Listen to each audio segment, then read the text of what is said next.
After that, then Rahul Gandhi was speaking. What happened exactly? You also intervened in between. So the situation is very strange. I don't know whether the government or the speaker doesn't want the House to debate the budget, because very clearly there is a long-standing tradition of this House for more than 70 years that when two people ask for the floor, it is always given. One is the leader of the opposition, the other is the Minister of Parliamentary Affairs.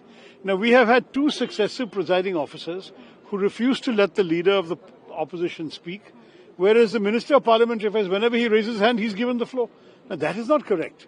You cannot favor the government side like this. The House belongs to all of us. Whatever this LOP wanted to say, I'm sure the government can have the right to reply in due course. No one is going to prevent them from replying. But he should be allowed to lay his concerns and credentials, his points on the table. But when you don't allow him to speak at all, you're actually undermining the very purpose of Parliament, which is a house for discussion, it's a house for deliberation. So I don't understand what instructions these presiding officers came with, but they simply wouldn't let Rahul Gandhi ji speak. And conversely, whenever the Minister for Parliamentary Affairs raised his hand, he was allowed to have a full say with the mic on. So when I was given the mic on the budget, I said, I yield to the LOP, let him speak. Then they again cut off my mic and the LOP's mic. So I don't understand what the government and the Speaker wants. The simplest thing to do. You need notification. Well, that is true for everybody else. It is not true for the LOP and the minister. Did you see the minister give a notice today? You saw him raising his hand twice. He got up twice and spoke twice. That is the way it functions. The LOP and the minister are always, whenever they raise their hand, they're called upon to do it. Which is why it's a privilege that should not be lightly misused by anybody. And Rahulji does not raise his hand very often. But he is doing it today for a particular purpose, whatever it was. And we need to hear him. The House should hear him. And then, if the government does not like what he has to say, they have the full right of reply. On that, I have absolutely no doubt. In Parliament, both sides have the right to speak.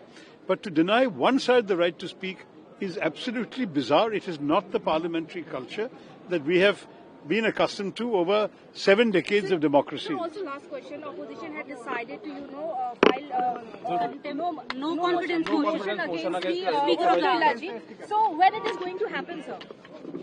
Any discussion took place regarding that? Look, it has been no discussion with me about this.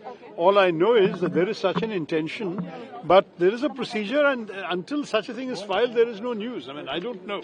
All I can say is that some people have been discussing all this. We'll see. But that's not the issue. I don't think he was standing up to move a vote of no confidence.